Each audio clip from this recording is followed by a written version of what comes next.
Cheers, Michelle. All right, thanks for your time today. I've been following your channel for quite a long time, Behind the Gloves. Can you tell me about how you got started? Oh God, I think we're going on 10 years next month, I want to say, when I first started. So I was uploading videos of myself, sort of talking about the reaction to fights. And I had like a YouTube channel. That's currently the channel I have now, which is why the username isn't Behind the Gloves, because I hadn't had Behind the Gloves at that point. It's just my name. And I was just uploading videos of myself talking about boxing, and oddly would wake up to like thousands of views. I was like, oh, this is interesting. So I started getting more and more people saying, you should do more videos, you should do more videos. Those videos aren't up anymore, by the way. I've totally removed them because I'm like, oh my God, it's cringy, like watching back on my early days of interviews and talking about boxing. But yeah, that's how I started. So I was just uploading videos of myself. I recently did an Eddie Hearn interview, and I basically got some criticism for it, and I'll explain why, and I think you can give a very good insight. Basically, the interview was less than 12 minutes. I'm very different from most people in boxing. I'm a straightforward guy. Like, I don't mind giving fighters predictions to their face. Regardless of how they react, however you want to react is up to you. When I did the interview with Eddie Hearn, because people are so used to me being a certain way, I got a lot of comments, oh yeah, Michael, you didn't bring the same energy, and why didn't you ask him any hard questions? That's the only thing on my YouTube channel which has ever got on my nerves. So you can take personal shots at me, I don't care. But it's like you're trying to say I'm scared of it. I'm like, dude, I had less than 12 minutes. It's the first interview I've done with him in about 10 years. But yeah, it was very annoying. Now the question which is more relevant to you, do you ever get comments like that where people don't really understand? I'm like, look, Eddie Hearn's got 1 million Twitter followers. You think I can talk to him for hours on end?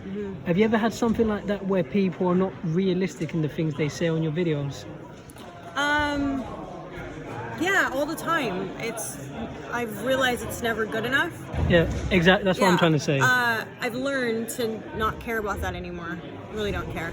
It used to bother me in the beginning because I'd be like, what are you talking about? I did ask that question, or I asked that question before, and I used to get very defensive to myself, thinking like, well, I did do that. There's also an element of professionalism that you have to have when you're interviewing people. You're not a fan when you're interviewing, you're press.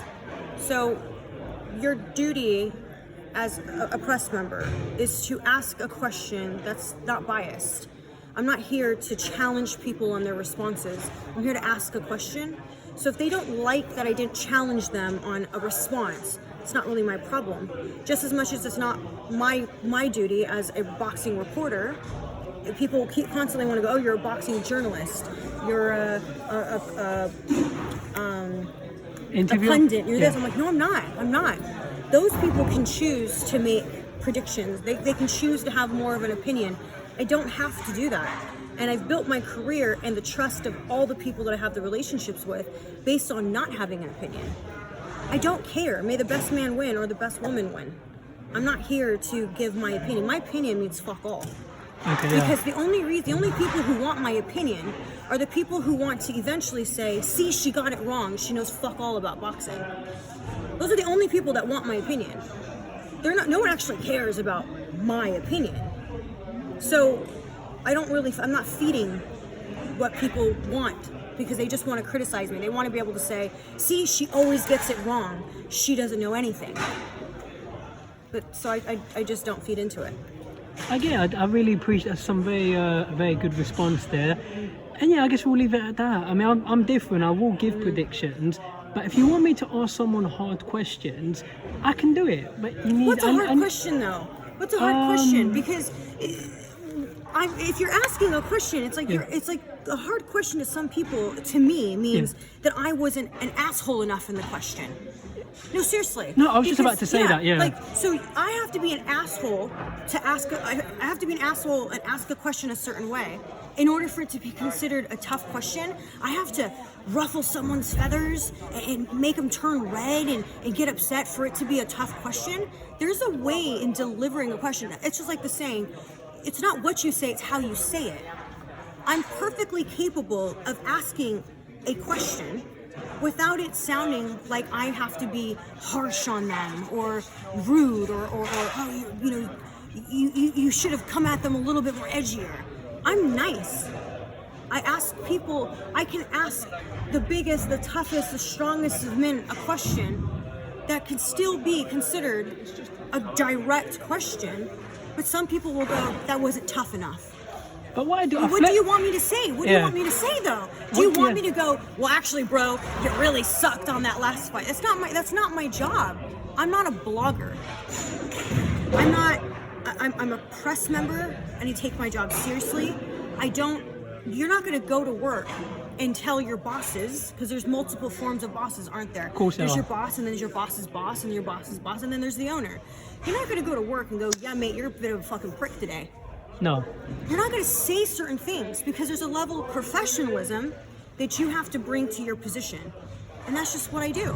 So if it's not enough, I really don't give a fuck. All I'll say, when you flip it on them, as I did, I said, all right, so I said, what's the hard question? Right. And I didn't really get any good responses back. Because there is no good response to that. Because a lot of times people give an emotional response to things. I'm facts over feelings. I don't give a shit about how you feel. I care about what the facts are. So if the facts are that I asked the question, but your feelings are that I didn't ask it a certain way, that's not really my problem. And then the thing is, this is the last thing I'll say on this subject, but when you try and explain to them, but it's like they don't understand the reality of it. Like, I'm not making any money for my YouTube channel. It cost me, when I interviewed her in Leeds, it cost me about £200 all in all. Yeah, to be there. So I'm like, look, it's like you don't understand. Eddie Hearn's got 1 million Twitter followers. You know how many people are trying to talk to him? So I'm like, man, I'll leave it. It's like they don't live in the real world. But at the same time, he's simply just not. He's not. I'm done. Yeah. I thought I was close with my fans before, but I've told her like from now on, I don't really like any of you, unless you're someone I know on a personal level. But it's like, I'll leave that at that. Yeah, I'm just gonna not care. I've told them, screw it, I'm not going to show them the same respect anymore. If you don't show me respect, I say, what's the hard question? But the impression I'm getting, it's like they just want you to jump on them and attack them. But I'm like, if someone's giving you their time willingly, I can ask challenging questions, but I want to do it politely. It's like, same with you right now. You didn't have to give me this interview. So am I going to keep taking shots at you? I don't like the way I don't like your hat. I don't like... Yeah. It's like that's what they want. But on a more positive note, to finish off, what do you enjoy most about your job? Because this is something you've worked very hard to get to for a very long time. What do you enjoy most about it?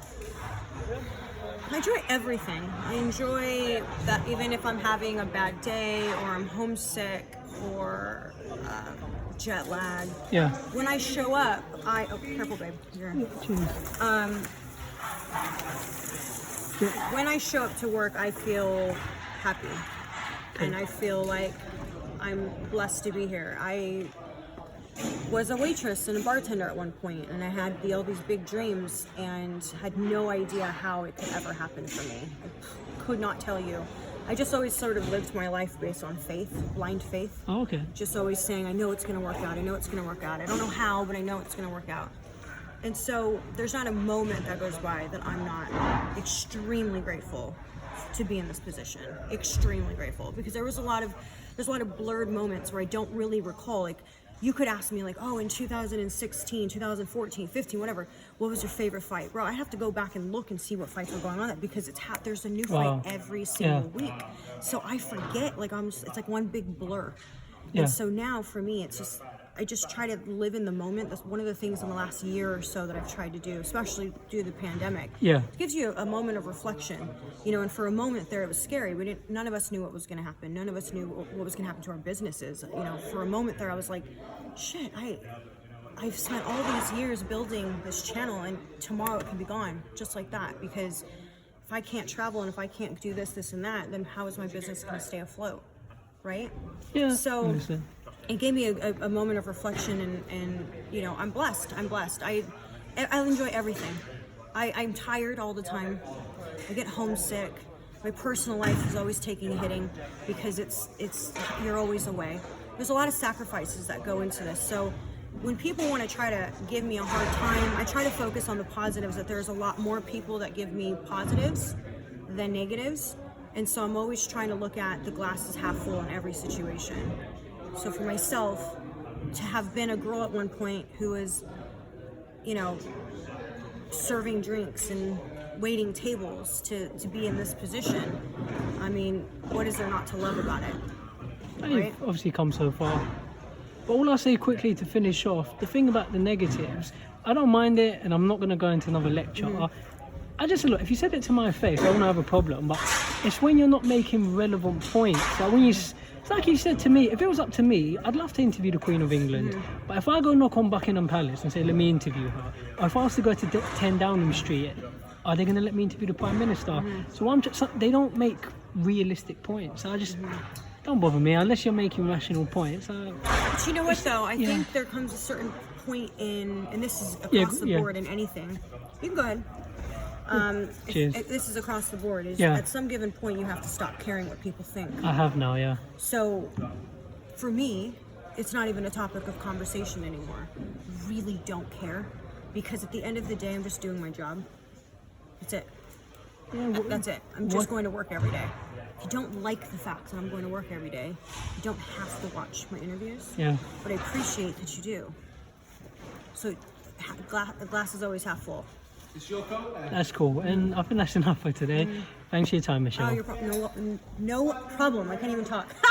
So it's been a long day, I guess. No problem.